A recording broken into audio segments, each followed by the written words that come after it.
ഇതേപോലെ ലൈവായിട്ടുള്ള ബീഫ് നിങ്ങൾക്ക് കഴിക്കണമെന്ന് ആഗ്രഹം ഉണ്ടെങ്കിൽ ജസ്റ്റ് ഒരു കാര്യം ചെയ്താൽ മതി. ജസ്റ്റ് ഇവർ സെറ്റ് ചെയ്യുന്ന കല്യാണത്തിന് നിങ്ങളും പോകണം. സോ എന്താണെങ്കിലും hello hi, it's me Abshar. ഞാനിവിടെ എപ്പോഴും പറയല്ലേ, ഫുഡ് കഴിഞ്ഞിട്ടുള്ളൂ നമുക്ക് എന്ത് കാര്യം. മൊത്തത്തിൽ പറയുകയാണെങ്കിൽ ഫുഡ് ഈസ് ഓൾവേസ് ഇമ്പോർട്ടൻറ്റ്. എനിക്കാണെങ്കിലും നിങ്ങൾക്കാണെങ്കിലും. ഫുഡിലൊക്കെ കുറേ മെനു ഉണ്ടാകുമ്പോൾ ഗസ്റ്റിനെ എങ്ങനെ ട്രീറ്റ് ചെയ്യാന്ന് പലർക്കും പ്രശ്നം പറ്റലുണ്ട്. ഇതൊന്നും അല്ലാതെ നല്ല കിടിലനായിട്ട് ഗസ്റ്റിനെ എങ്ങനെ ട്രീറ്റ് ചെയ്യാനും അതേപോലെ തന്നെ നല്ല ക്വാളിറ്റിയിൽ ടേസ്റ്റ് വൈസിൽ എങ്ങനെ ഫുഡ് സെർവ് ചെയ്യാനും ഇവരെനിക്ക് കാണിച്ചു തന്നു. സോ റീസെൻ്റ്ലി ഞാൻ സൂഫി കാറ്റേഴ്സ് ഇവൻസിൻ്റെ ലേറ്റസ്റ്റ് ഇവൻറ്റിൽ പങ്കെടുത്തപ്പോൾ എനിക്കുണ്ടായ സിറ്റുവേഷനാണ് ഇത്. ഇതൊന്നുമല്ലാതെ ഇവരെ ഫുഡിൻ്റെ വിഷയം എടുത്ത് പറയേണ്ട സംഭവങ്ങളാണ്. അത് ക്വാളിറ്റി വൈസിലാണെങ്കിലും ടേസ്റ്റ് വൈസിലാണെങ്കിലും യാതൊരു കോംപ്രമൈസും ഇല്ല.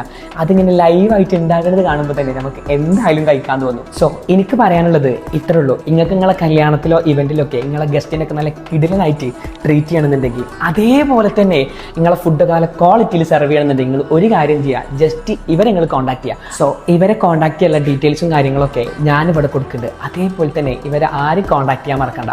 അപ്പോൾ താങ്ക് യു.